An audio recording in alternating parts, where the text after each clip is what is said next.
शुक्ल पक्ष प्रतिपदा गोवर्धन पर्वत का पर्व यानी कि गोवर्धन पूजा। जब 56 भोग की तैयारी चल रही थी नंद बाबा के घर, और विशेष रूप से इंद्र को ये भोग लगाए वाले हैं, जो इंद्र को समर्पित करने वाले हैं, तो कान्हा ने खेलते हुए पूछ लिया कि ये इतने पकवान, इतना भोग क्यों, किस लिए, किसको समर्पित होगा? कि लाला ये इंद्र को दिया जाएगा, इंद्र को, ताकि हमारे देश में वर्षा विधिवत समय पर होती रहे और किसी भी प्रकार का अकाल ना पड़े। तो भगवान कृष्ण ने इस पर उल्लास करते हुए कहा कि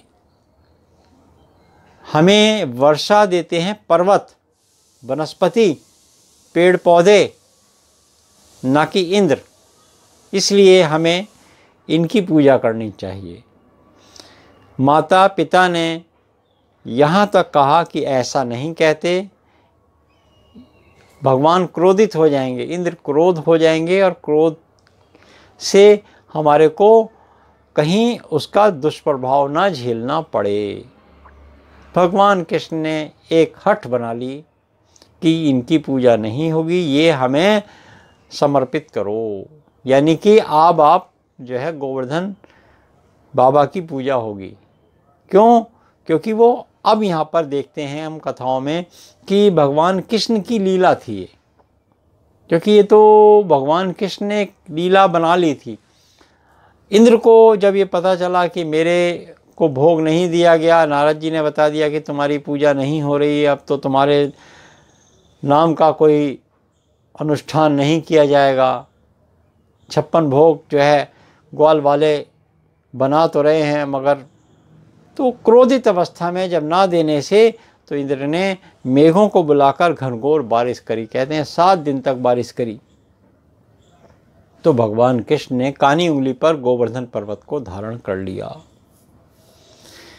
और सभी ग्वाल वालों ने लाठियां लगाई, डंडे लगाए, बल्लियां लगाई कि कान्हा अकेले न उठा सकें तो बोझ पड़ेगा। ऋषि मुनि कहते हैं कि यहाँ तक कि 7वें दिन माँ ने कहा कि कान्हा अब तुम थक गए होगे, तुम भी थोड़ा आराम कर लो। तो भगवान कृष्ण ने ये भी कहा कि मैं अपना हाथ की उंगली एक साथ हटाऊं या धीरे धीरे हटाऊं। तो ये कथाएं हैं भगवान कृष्ण की। जब इंद्र को ये पता चला कि ये साक्षात नारायण हैं और इसी रूप में ये लीला कर रहे थे, तो क्षमा याचना मांगी और कहा कि आज से जो व्यक्ति गोवर्धन बाबा की पूजा करेगा या इस उत्सव को मनाएगा, 56 भोग घर में बनाएगा, उसके घर में धन दान की कृपा बनी रहेगी। तो गोवर्धन की प्रक्रिया यही है। आप अपने घर में भी पूजन कर सकते हैं। पूजन का विधि हम आपको बता देते हैं। घर के अंदर साग सब्जियां जो हैं, इस समय ऋतु फलम आपके घर में हैं, जो ऋतु की साग सब्जी फल हैं वो लेके आइए। घर के अंदर जितने प्रकार के आपके व्यंजन हैं वो बनाने का प्रयास कीजिए, जितनी आपकी यथाशक्ति है उतना बनाने का प्रयास कीजिए। घर के अंदर गोवर्धन बाबा बनाइए, हो सके तो गाय के गोबर का ही बनाएं तो अच्छा है, और उनके स्थान चूल्हा, चक्की, सरोवर, अनाज रखने का स्थान ये आप बना के रखिए, ताकि आपके घर में भी उसी तरह से अनाज की बरकत होती रहे। तो ये भगवान कृष्ण की एक लीला है, और उस लीला से भगवान कृष्ण ने ये संकेत दिया है कि अगर आप इस उत्सव को मनाते हो तो आपके घर में भी अन्नकूट की कृपा बरसती रहेगी। माँ अन्नपूर्णा आपके घर में सदा के लिए वास कर जाएगी और आपका घर हमेशा अन्य देवता की कृपा में बना रहेगा। आपकी काया निरोगी होगी, आप दीर्घायु के स्वामी भी होंगे। ये भगवान श्री कृष्ण का संकेत है।